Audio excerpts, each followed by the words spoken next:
కరీంనగర్ నగర పాలక సంస్థ ప్రతిష్టాత్మకంగా చేపట్టిన రూపాయికే అంత్యక్రియలు పథకం అమలులో క్షేత్రస్థాయిలో అడ్డంకులు ఎదురవుతున్నాయి. 35వ డివిజన్కు చెందిన ఓ వ్యక్తి మరణించగా పథకం వర్తింపులో ఆలస్యమైందంటూ మృతుడి బంధువులు ఆవేదన వ్యక్తం చేశారు. ఈ క్రమంలో మున్సిపల్ కార్యాలయానికి చేరుకున్న బాధితులు అధికారుల తీరుపై నిరసన తెలుపుతూ సిబ్బందితో వాగ్వాదానికి దిగారు. ఈ తోపులాటలో కార్యాలయ ఫర్నిచర్ పాక్షికంగా దెబ్బతింది. సమాచారం అందుకున్న పోలీసులు అక్కడికి చేరుకుని ఆందోళనకారులను శాంతింపజేశారు.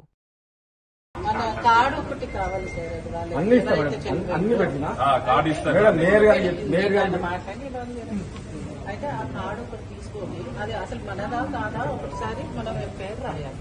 ఎఫ్ఐఆర్ రాసిన తర్వాత దీన్ని ఏదైతే ఉందో డిస్పోజ్ చేద్దాం. ఒకవేళ మనదే అయితే ఇమీడియట్ గా దర్దాపులు చేద్దాం.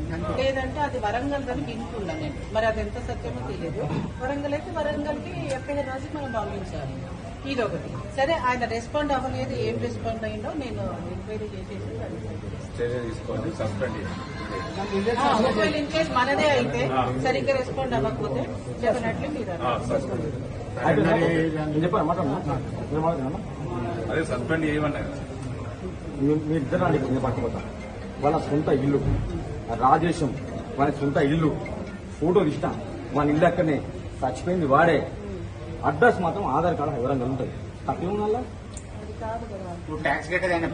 వాళ్ళ పేరు ఇల్లు ఉంది, వాళ్ళ ఇల్లు పేరుంది, ఇంకేం చేయమంటారు? కాదు, ఆధార్ కార్డు ఎందుకు వరంగల్లో ఉంది? అంతకుముందు ఉన్నది కాబట్టి మేడం.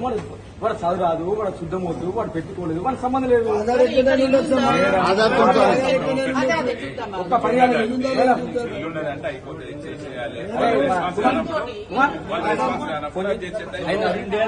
ఆధార్ కార్డు